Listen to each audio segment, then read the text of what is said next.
사람들이 살아가면서 절대적으로 필요한 요소들 그런 것들이 평안이라면 진정으로 필요한 것이 평안이라면 평안을 방해하는 요소들이 너무너무 많이 있어요. 그래서 그 연장선상에서 오늘 제목 아무것도 무서워하지 말라 이런 제목을 가지고 오늘 말씀에 소개되어지는 어떤 그런 내용인데 아무것도 무서워하지 말라는 그런 말씀을 가지고 살펴보도록 하겠습니다.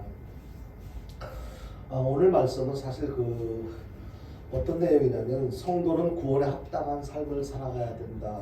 이제 그런 내용을 히브리서 2장에서 쭉 설명을 하고 있거든요. 구원에 합당한 삶을 살아가야 된다. 그러니까 믿음이 없는 사람들이야 당연히 이런저런 내용을 가지고 이런저런 이유로 근심하고 걱정하고 염려하고 무서워하고 뭐 그러면서 참 힘들거리는 삶을 살아가는 것이 당연하겠지만 하나님의 자녀된 성도들, 우리 성도들은 그러한 세상 사람들과 똑같은 삶을 살아간다면 분명히 문제가 있는 거예요. 믿는 사람이나 믿지 않는 사람이나 하나님을 아버지라고 부르는 믿음의 사람들이나 그렇지 않은 세상 사람들이나 똑같이 어떤 상황 앞에서 걱정하고 염려하고 무서워한다면 무슨 의미가 있겠습니까? 근데도 불구하고 성도들이 그렇지 못하다는 거예요. 똑같이 믿음이 있다고 나는 죽어서 천국 갈 수 있다고 그렇게 자신 있게 고백하면서도 실제 삶의 현장에서 이렇게 발생되어진 내용을 살펴보면 여전히 걱정하고 근심하고 힘들어하고 무서워서 당황해하는 어떤 그런 모습들을 봅니다. 그래서 우리 마음속에만 그런 것이 아니고 실질적으로 성경에서 그러한 것을 이렇게 지적을 해주고 있어요. 그래서 우리가 살아가는데 아무것도 무서워하지 않기 위해서는 어떻게 해야 되나. 사실 세상에는 사람들이 무서워할 대상들이 너무너무 많이 있어요. 아마 여러분들이 살아오면서 여러 가지 그냥 무엇이 부족해서 없어서 또 하는 일이 잘 안 돼서 염려하는 거하고 무서워하는 거하고는 의미가 근본적으로 달라요. 근데 이 무서워할 수 있는 염려거리들도 당연히 많지만 무서워하는 것들, 무서워할 수밖에 없는 그런 요소들도 참 많단 말이에요. 근데 여러분들은 지금까지 살아오면서 이 세상에서 가장 무서웠던 것들이 아니면 지금도 무서운 것이 있다면 어떤 것인지 한번 생각해 보십시오. 저도 말씀을 준비하면서 저는 무엇이 무서운가 그리고 어떤 것들이 무서웠었나 이렇게 생각을 해봤더니 제가 어렸을 때는 우리 아버지가 제일 무서웠어요. 그냥 저는 마음 놓고 놀고 싶은데 노는 것을 아버지가 허락하지 않아요. 나이가 어린데도 불구하고 그냥 늘 책상 머리에 앉아서 옛날에는 시골에서 책상이 안질뱅이 책상이잖아요. 조그만한 거 나무 소판으로 짠 책상 거기에 앉아가지고 그냥 공부하는 모습 늘 그걸 보고 싶어 하셨어요. 그런데 그럴 수가 없잖아요. 놀고 싶은데 막 놀다가도 아버지가 어디서 이렇게 오시는 모습만 보면 겁이 나가지고 그냥 이리저리 막 골목 해가지고 아버지 모르게 먼저 집에 도착해서 공부하는 척 이걸 해야 했으니까 얼마나 아버지가 무서웠어요. 막 아버지가 반갑고 사랑스럽고 존경스러운 게 아니고 정말 무서웠어요. 그냥 이렇게 식사를 하다가도 아버지가 그냥 뭐가 마음에 안 들면 그냥 근데 솔직히 저 지금도 작지만 어렸을 때 얼마나 작았겠어요. 그 작은 거 못 때릴 게 있다고 그냥 탁 때리고 그러면 또 막 그게 아프기도 하고 서러워서 막 울거든요. 그럼 또 운다고 때리고 저는 지금 생각해도 왜 그러셨는지 이해가 안 되죠. 그냥 아버지는 교육적인 차원에서 애 잘 되기 위해서 그랬다고 이렇게 변명하실지는 모르지만 제가 생각하기에는 그건 아닐 것 같고 그것도 잘못된 습관 같아요.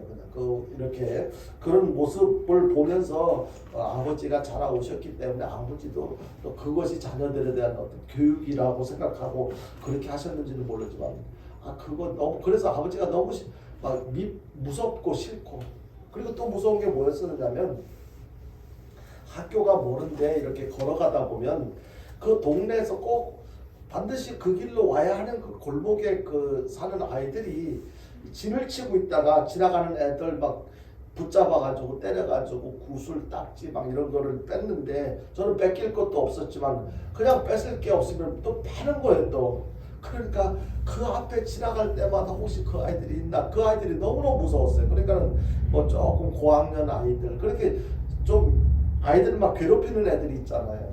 그러니까 그런 애들이 너무 무서웠고, 이제 어렸을 때는 그런 내용이 무서웠었고, 그리고 또 성인이 돼가지고는 특별히 뭐가 무서웠었나, 이제 뭐 생각해 보니까 죽을까봐 죽음에 대해서 잘 몰랐을 때 신앙적으로 이해를 하기 전에는 죽음이 무서웠어요. 어쨌든 이 무서운 거 여러분들 뭐 여러 가지 그 무서워할 수 있는 요소들이 있으니까 어떤 경우에는 보면은 막 그 남편이 무섭고 아내가 무섭고 뭐 이제 막 술 먹고 남편이 들어올 시간만 되면 막 그 술 먹고 와서 술 주정할 그 남편을 생각하니까 막 무섭고 막 여러 가지 불안한 어떤 힘든 어떤 삶을 살았던 그런 경험들도 이렇게 많은 이야기를 들었는데요. 하여튼 무서워할 수 있는 요소들이 이 세상에 참 많이 있단 말이에요.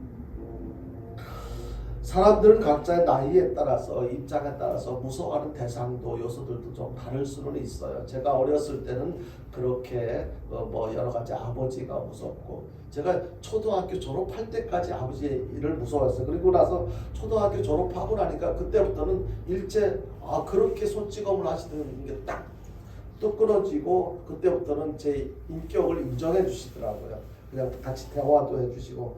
그래서 그때는 아버지가 참 무서웠었는데, 사람마다 입장에 따라서 그리고 나이에 따라서 이렇게 무서운 대상도 달라질 거예요. 근데 분명한 것은 누구나 두려워할 수 있는 요소들은 반드시 존재한다는 거예요. 누구에게나 무서워할 수 있는 요소들이 있다. 특히 모든 사람들이 공통적으로 무서워할 수 있는 일이 무엇일까? 그것은 누가 뭐라 해도, 제가 조금 전에도 저도 성인이 됐을 때 무서워했던 것이 바로 죽음이다라고 이렇게 말씀드렸었는데, 우리 모든 사람들이 공통적으로 이렇게 무서워할 수 있는 그 내용은 죽음이 아닌가, 그런 생각을 해봅니다. 대부분의 사람들이 가장 무서워하는 것이 죽음인데요. 아마 그것을 실감하는 어떤 그 이야기들이 있잖아요. 뭐 이렇게 하다가 뭐 배불러서 죽겠다, 배고파서 죽겠다, 추워 죽겠다, 아파서 죽겠다.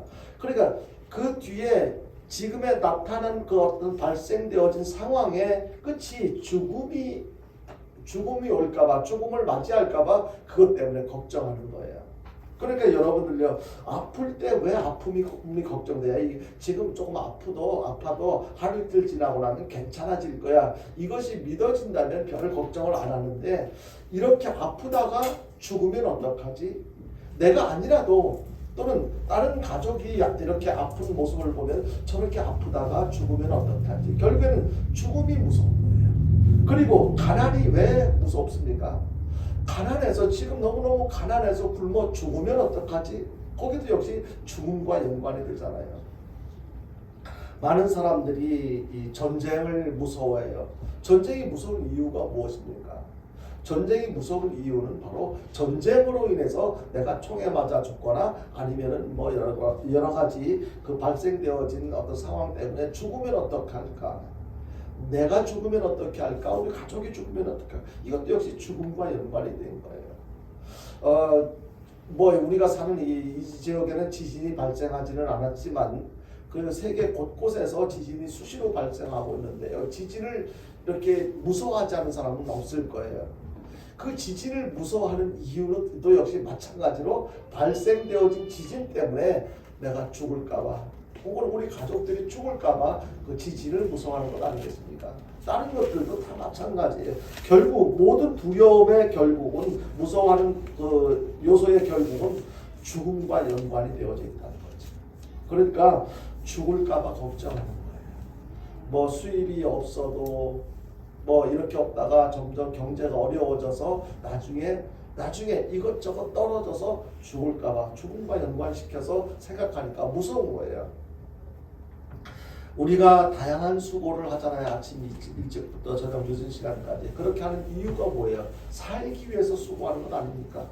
죽기 위해서 열심히 수고하는 사람은 아무도 없을 거예요. 살기 위해서 그렇게 수고를 합니다.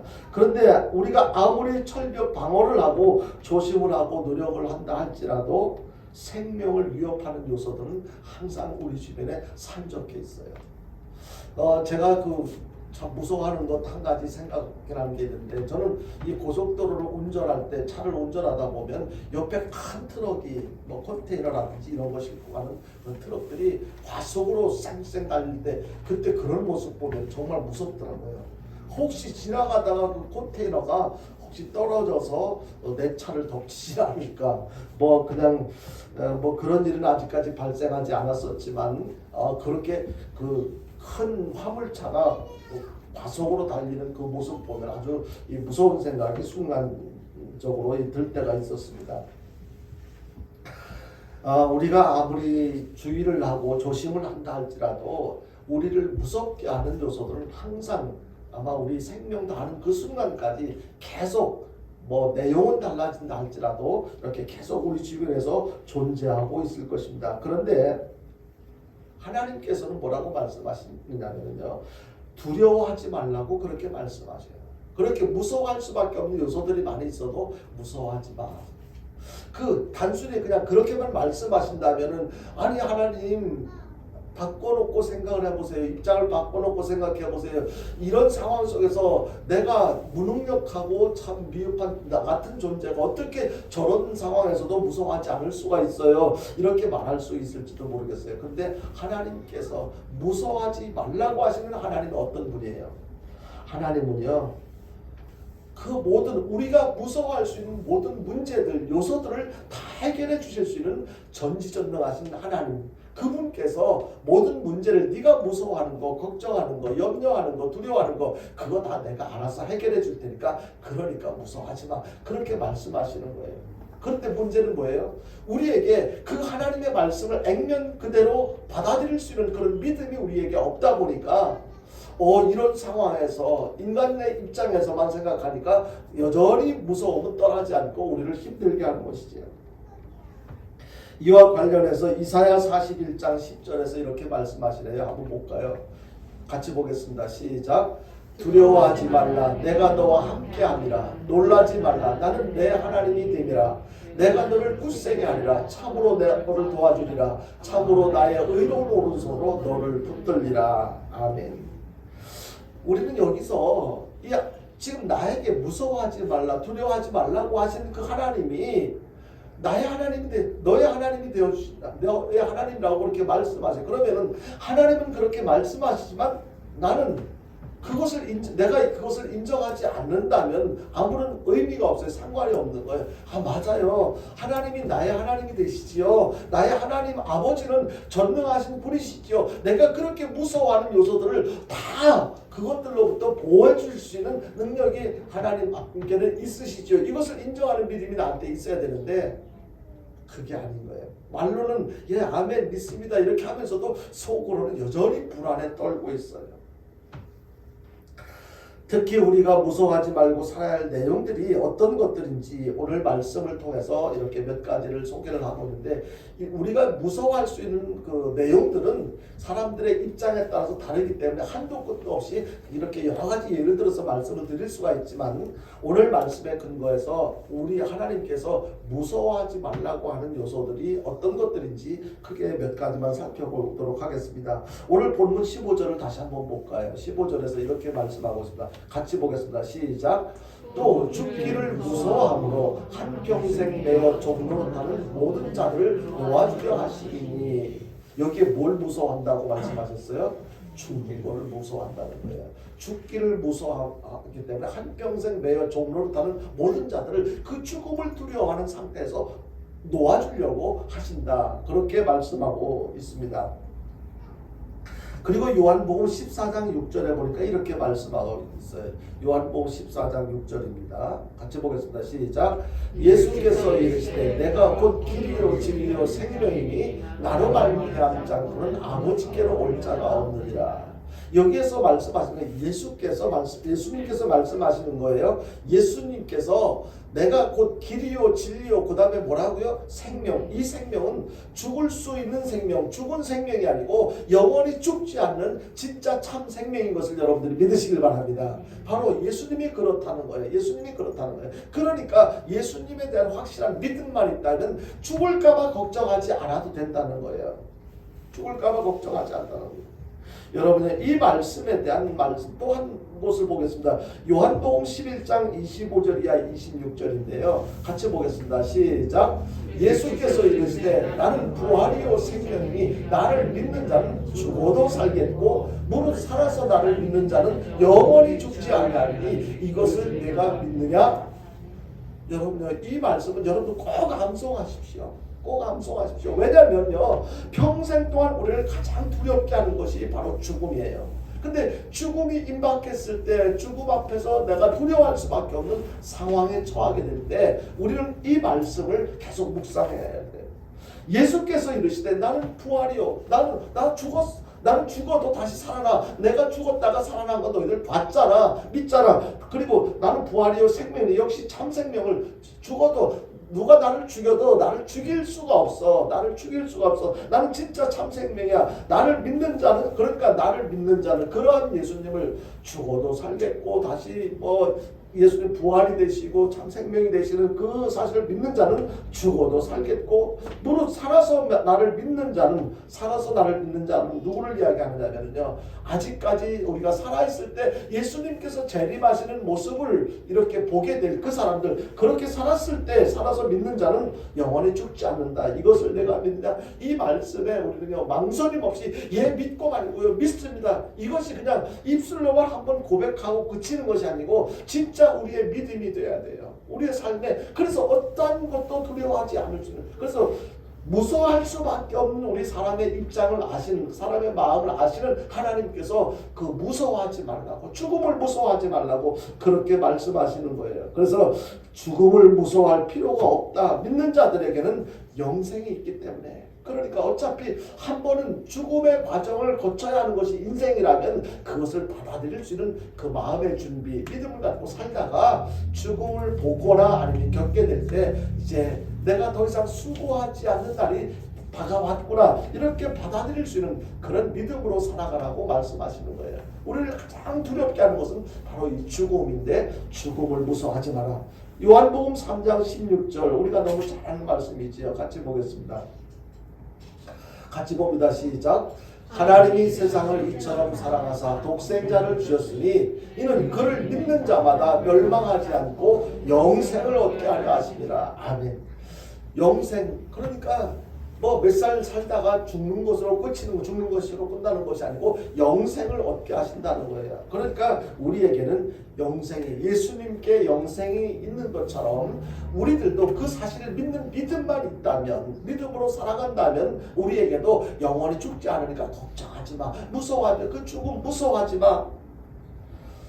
죽음을 위협하는 요소들은 너무너무 많잖아요. 여러 가지 질병도 우리의 삶을 위협해서 죽음으로 두려워하게 하고, 그리고 경제적인 문제도 그렇고 여러 가지 사회 환경도 그렇고요, 상황도 그렇고요.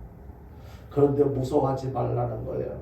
이제부터는 사망의 공포, 죽음의 두려움에서 벗어나 하나님께서 주시는 참된 평안을 누리면서 그 어느 때보다도 평안하고 행복한 삶을 살아가는 저와 여러분들 될 수 있게 되기를 주님의 이름으로 축원드립니다. 그리고 두 번째는요, 오늘 보면 17절 한번 볼까요? 17절을 다시 한번 보겠습니다. 같이 보겠습니다. 시작.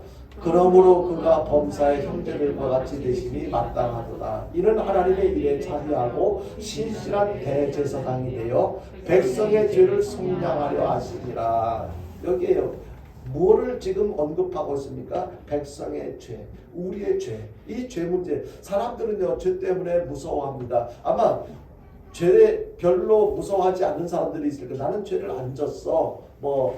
나는 죄인이 아니야. 나는 나름대로 법을 잘 지키면서 살았어. 나는 그렇게 생각하는 사람들은 이 죄를 두려워하지 않을 수도 있겠고, 여러 가지 죄를 인정하지 않거나 아니면 죄의 결과가 어떤 죄 졌다고 해서 벌 받으면 되지, 이렇게 그렇게 큰 죄를 짓지 않았으니까 그 죄로 인해서 받게 될 벌도 크지 않다고 생각하니까 죄에 대해서 크게 두려워하지 않는 사람들이 있을 수도 있을 거예요. 그런데요, 하나님 앞에서의 죄는요, 크든 작든 이게 문제가 아니에요. 어떤 내용의 죄든지 반드시 죄 문제는 해결되어져야만 해요. 왜냐하면 이 죄는요, 죄의 삭슨 사망이기 때문에 우리가 두려워할 수밖에 없는 거예요.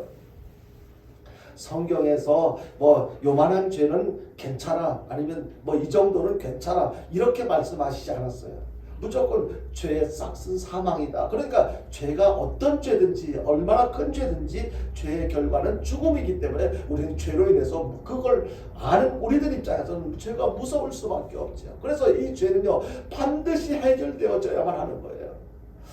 잘 모르는 입장에서는요 이 죄가 겉으로 드러난 어떤, 아니면 내 마음에 이미 생각하고 있는 것의 기준에 맞고 틀리고에 따라서 죄를 판단하고 평가할 수도 있을 거예요. 그런데요 죄는요 뭐라고 얘기를 했습니까? 하나님의 말씀, 하나님께서 하나님을 제일로 사랑하고 이웃을 내 몸처럼 사랑하고 그 말씀대로 순종하지 않는 것이 죄예요. 결국 죄는 뭐 내 맘대로 도덕적으로 뭐 가늠을 하지 않고 도적질을 하지 않고 살인을 하지 않고 그런 것만 죄가 아니고 그거 하지 않았다고 해서 죄를 안 지은 것이 아니고, 심지어 뭐라고 말씀하셨어요? 마음속으로 누구를 미워한 것, 이것도 살인죄라고 이렇게 해서 마음속으로 상대방을, 이성을 보고 음흉한 마음을 생각을 갖게 된 것, 이것도 간음죄라고 이렇게 했거든요. 뭐 누가 남의 것을, 좋은 것을 보고 나도 저거 갖고 싶어, 이런 욕심을 부린 것도 도적질이라고 뭐 비유로도 말씀을 하셨단 말이에요. 여기에서 자유로운 사람이 어디 있겠어요? 누구나 다 죄인이란 말이에요. 그렇다면 이 죄 문제를 해결하지 않고는 우리는 죽음을 벗어날 수가 없어요. 면할 수가 없어요. 근데 예수님께서 이 땅에 오신 목적이 무엇입니까? 그 죄 문제를 해결해 주기 위해서 백성의 죄를 속량하려 하셨다라고 그렇게 말씀하고 있습니다. 그러므로 그 범사의 형제들과 같이 되심이 마땅하도다. 이는 하나님의 일에 자비하고 신실한 대제사장인데요 백성의 죄를 속량하려 하시니라. 여기서 속량이라고 하는 것은 무엇입니까? 일정한 대가를 지불해서 그것을 없애주는 거예요. 그러니까 몸값을 받고 죄인을 풀어 자유인이 되게 하는 것, 그것이 속량인데요. 예수님께서 하나님께서 우리를 구원해 주기 위해서 예수라는 막대한 어떤 대가를 지불해 주신 거예요. 그러니까 우리가 거저 구원받은 것이 아니고, 거저 죄 문제가 해결되어진 것이 아니고, 예수님이 대신 예수님이라고 하는 거대한 대가를 하나님께서 지불해 주시고 우리를 죄에서 자유롭게 해 주신 거예요. 문제는 뭐예요? 내가 죄인이라는 것을 깨닫고 주님 앞에 내가 죄인입니다, 용서해 주십시오, 진심으로 회개하는 과정이 있어야만 되는 것입니다. 예수님께서는 하늘의 영광과 보좌를 버리시고 죄 많은 이 땅에 오신 그 이유가 섬김을 받기 위해서가 아니고, 의인을 부르러 오신 것이 아니고 섬기기 위해서, 그리고 죄인을 불러서 구원하시기 위해서 이 땅에 오셨다고 예수님께서 이 땅에 오신 목적을 말씀하고 계세요. 그렇다면 그 사실을 믿고 예수님께서 이 땅에 나를 구원하기 위해서, 내 죄 문제를 해결해 주시기 위해서 이 땅에 오셨어, 고난을 당하셨어, 죽어주셨어, 피를 흘려서 죽어주셨어, 이 사실을 믿는다면, 내가 그 사실을 믿는 믿음이 생겼다면, 믿음이 있다면, 진짜 믿음이 있다면, 그동안에 고집했던 내 마음 모든 것이 예수님께서 십자가에 못 박혀 죽으실 때 나도 저기에 죽었어 라는 것을 인정하는 믿음이 있다면, 우리는 아무것도 아니에요. 여러 가지 내세울 것이 아무것도 없어요. 이미 나는 죽은 존재이기 때문에 모든 것이 그저 감사할 뿐이에요. 하나님, 나 같은 사람의 죄 문제를 해결해 주시고, 죽음의 문제를 해결해 주시고, 하나님께서 베푸신 은혜를 생각한다면, 우리는 나를 대신해서 십자가에 죽어주신 주 예수님의 은혜를 생각한다면 그저 감사할 것밖에 없어요. 그런데 우리가 여전히 내 마음대로 안 될 때 기분 나쁘고 여러 가지 어떤 안 좋은 반응을 일으키고 누구를 사랑해야 될 세상을 사랑하지 못하는 것은 아직도 내가 살았기 때문에, 죽어야 할 내가 아직도 죽지 않았기 때문에, 그것은 죽었다고 인정하는 믿음이 없기 때문에 그런 겁니다. 그렇기 때문에 예수님께서 이 땅에 오신 목적대로 십자가를 지시고 죽으셨는데, 그렇기 때문에 아무리 지은 죄가 많고 크다 할지라도, 또 죄의 내용이 어떻다 할지라도 모두 다 그 예수님께서 나를 대신해서 죽어주신 그 사실, 피 흘려 죽어주신 그 사실, 속량의 그 사실을 믿는다면 모든 죄가 용서받게 된다는 사실을 우리는 확실히 믿어야 될 줄로 믿으시길 바랍니다. 진정한 회개가 있으면 되는 거예요. 회개가 있어요. 이와 관련해서 누가복음 5장 32절에서 이렇게 말씀하고 있습니다. 조금 전에 저도 말씀을 드렸는데 같이 읽어보겠습니다. 시작. 내가 의인을 부르러 온 것이 아니요 죄인을 불러 회개시키러 왔노라. 여기에 우리 중에 의인이 어디 있습니까? 우리 모두는 다 죄인이에요, 여러분. 그러니까 우리를 예수님께서 오신 목적이 죄인인 나를 부르러 오신 것이다. 이것을 인정하는 믿음이 우리 모두에게 절대적으로 필요한 것입니다. 그래서 죄를 무서워하지 말고 예수님께서 예수님께 지은 죄에 대해서 고백하고 진심으로 회개하기만 하면 나의 죄의 모든 문제가 해결되어져 이런 믿음을 가지고 진심으로 회개하기만 하면 죄 문제가 없어진다는 거예요. 저는 그런 걸 생각해 봤어요. 연필로 어떤 글을 쓰다 보면은요, 잘못 쓸 때 있잖아요. 잘못 쓰면 지우면은 그 내용을 다시 볼 수 없을 만큼 없어져 버려요. 우리 죄는 다른 것으로 지울 수 있는 것이 아무것도 없어요. 오직 예수님께서 흘리신 보혈의 피로만 깨끗하게 씻어질 수 있다는 사실 여러분들이 믿으시길 바랍니다. 그렇기 때문에 우리는 그 사실을 믿는 거예요. 믿음으로 받아들이는 거예요. 내가 스스로 내가 지은 죄를 깨끗하게 해결할 수가 없는데 예수님께서 흘리신 그 보혈의 피로 머리끝부터 발끝까지 깨끗하게 씻어줄 수 있다, 씻어받을 수 있다, 이 사실을 믿고 하나님, 제가 죄인입니다, 여러 가지 성령 하나님께서 생각나게 하시는 대로 그 죄를 다 고백한다면, 이 죄를 고백할 때 어떤 것은 내비두고 어떤 것만 고백하고 이 정도야 있을 수 있지, 그거 아니에요. 그건 온전한 회개가 아니에요. 그저 정말로 하나님을 진심으로 사랑하지 못하고 이웃을 사랑하라고 하신 그 사랑을 실천하지 못한 것이 생각난다면 진심으로 회개할 때 우리는 모든 죄가 깨끗하게 해결되어지고 죄 문제가 해결되어지고, 그래서 우리가 죄를 무서워하지 않아도 된다는 것을 말씀하고 있는 거예요. 문제는요, 내가 죄인이라는 사실을 알고 인정하는 것인데 그래야만 회개가 가능해요. 그런데 그렇게 하지 않는다면요, 평생 교회를 다녀도 어떤 입장에서 신앙생활을 하는 것처럼 해도 그 죄 문제가 해결되지 않는다면 절대로 구원과는 상관이 없게 되는 거예요. 그러니까 무서워할 수밖에 없지요. 여러분들이 지금까지 살면서 이미 지은 죄로 인해서 하나님께 받게 될 벌을 생각하면서 아마 무서워했었을 때도 있었을 거예요. 그러나 이제는 무서워하지 마십시오. 왜냐하면 이제 그 죄 문제 해결해 주시기 위해서 예수님께서 이 땅에 오셨고, 그리고 나를 대신해서 그 고난을 받으셨기 때문에 이제 죄 문제로 인해서 무서워할 이유가 없어요. 필요가 없어요. 다만 그 내가 회개한 죄에 대해서는 다시는 그와 같은 짓을 하지 않도록 계속해서 기도하고 조심하고 노력하는 것, 그것이 절대적으로 필요한 것입니다. 그래서 죄에 대해서 무서워하지 말라고 그렇게 말씀하십니다. 마지막 한 가지 더 살펴보자면요, 본문 18절 말씀을 한번 보겠습니다. 본문 18절 말씀 같이 봅니다. 시작. 그가 시험을 받아 고난을 당하셨으니 즉 시험 받는 자들을 너희 도우실 수 있느니라. 그러니까 무슨 내용입니까? 네가 살아가면서 많은 시험을 당할 텐데 시험을 무서워하지 마. 네가 지금 당하고 있는 시험, 앞으로도 당하게 될 시험 때문에, 과거에 당했던 시험 때문에 네가 그것에 대한 그 두려움이 있을 수도 있지만 그때는 네가 믿음이 없었기 때문에 무서워했었을 수도 있을지 몰라도 이제는 무서워하지 마. 왜? 그 이유를 설명하고 있어요. 그가 시험을 받아 고난을 당하셨은즉 시험 받는 자들을 능히 도우실 수 있다는 거예요. 예수님도 시험 받아보셨잖아요. 근데 시험을 이겼잖아요. 그 시험을 이기신 예수님께서 도와주실 수 있기 때문에 우리가 겪게 될 시험, 그거 무서워하지 말라고 그렇게 말씀하시는 거예요. 온갖 시험거리 앞에서 마음이 평안하고 당당할 수 있는 사람들은 아마 없을 거예요. 시험의 내용들도 다양하죠. 학교 다닐 때 시험 치는 어떤 그런 거하고는, 우리가 인생을 살면서 겪게 되는 시험하고는 근본적으로 달라요. 인간이 평생을 살아가는 동안에 많은 시험을 당하게 되는데, 그러나 하나님께서는 무서워하지 말라고 그렇게 말씀하셔요.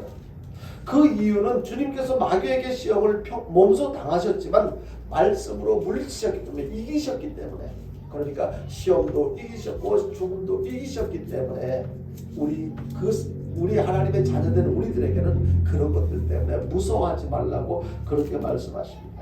그래서요, 주님께서는 뭐라고 또 우리에게 또 참 너무너무 예수님이 좋으신 부분이 참 다양한 부분들 많지만 특별히 우리가 이해를 잘 못하니까 이해를 돕기 위해서 또 자세하게 설명을 해주세요.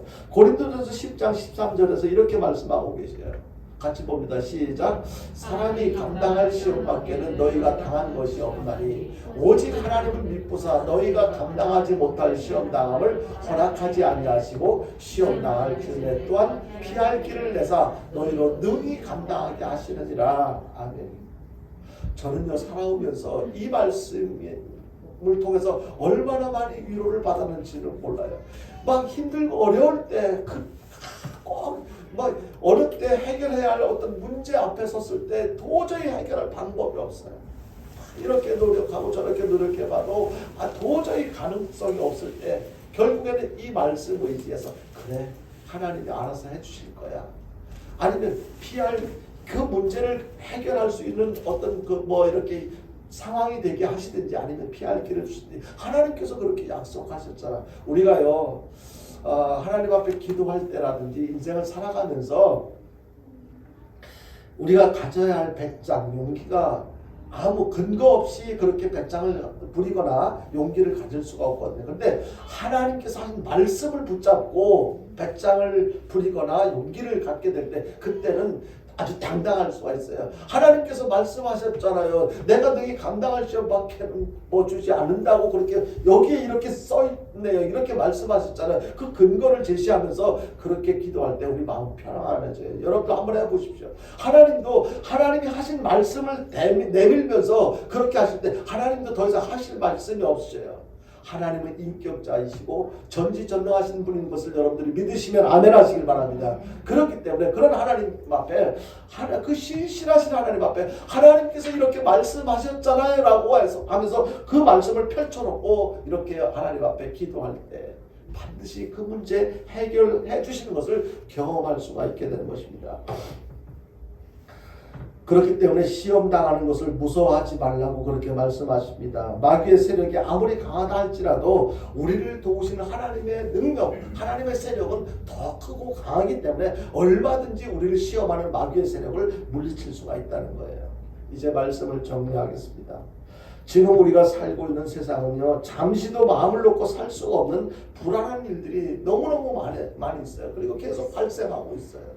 이제는 이제 뭐 안전하겠지. 그렇지 않아요. 정말로 위험한 예상하지도 못했던 어려운 일들, 위험한 일들, 무서워할 수밖에 없는 일들이 많이 발생을 하는데요. 그런데 오늘 말씀해 보니까 모든 것 주님께 맡기고 그리고 기도하면서 두려워하지 말고 편안하게 행복하게 살라고 그렇게 말씀하십니다. 죽음도 무서워하지 말라고요. 죄도 무서워하지 말라고. 그리고 여러 가지 겪게 되는 시험도 무서워하지 말라고 그렇게 말씀하세요. 이렇게 말씀하시는데도 불구하고 아이고 목사님 그거는요 그냥 성경에 쓰여져 있는 내용이지요. 내 삶의 현실은 그렇지 않아요. 그렇게 말하실 분이 있을지 몰라도 그렇게 하면 안 된다는 거예요. 그건 믿음이 없는 증거예요. 여러분요. 제일 무서워하는 게 죽음이잖아요. 죽음 두려워하지 마. 죄 무서워하지 마. 그리고 시험 무서워하지 마. 우리 인간들이 가장 무서워할 수 있는 가장 항상 가까이에서 우리를 위협하는 그런 요소들이 죽음과 여러 가지 시험의 문제 그런 것들 아니겠습니까? 이 모든 문제를 해결해 주시는 주님께서 무서워하지 말라고 말씀하셨으니까 우리에게는 그 말씀을 믿고 평안을 유지하면서 평안을 누리면서 살아가는 것 그것이 우리에게 필요한 것입니다. 하나님에 대한 확실한 믿음이 없다면 우리는 세상에 가득한 온갖 두려움의 요소들 때문에 항상 불안에 떨면서 지극히 불행한 그런 삶을 살 수밖에 없습니다. 그런데 우리들은요 모든 두려움의 요인들로부터 안전하게 지켜주실 분이 누구예요? 그분이 전지전능하신 하나님, 그분이 바로 우리 아버지 되시잖아요. 이러한 사실에 대한 확실한 믿음이 우리에게 있을 때 우리는 우리를 위협한 행복을 위협하는 안전을 위협하는 모든 요소들로부터 자유로워질 수가 있는 것입니다. 눈에 보여지는 것, 귀에 들려지는 여러 가지 소리, 그리고 피부로 느껴지는 현실 속에서 아무리 무서워할 수 있는 요소들로 가득하다 할지라도 신실하시고 전능하신 참 좋으신 하나님이 내 아버지라는 사실을 확실히 믿으시길 바랍니다. 그리고 언제나 주님께서 주시는 이 참된 평안을 마음껏 누리며 행복한 삶을 살아가는 저와 여러분들 될 수 있기를 주님의 이름으로 축원드립니다. 우리 찬송 한 장 부르고 기도할 텐데요.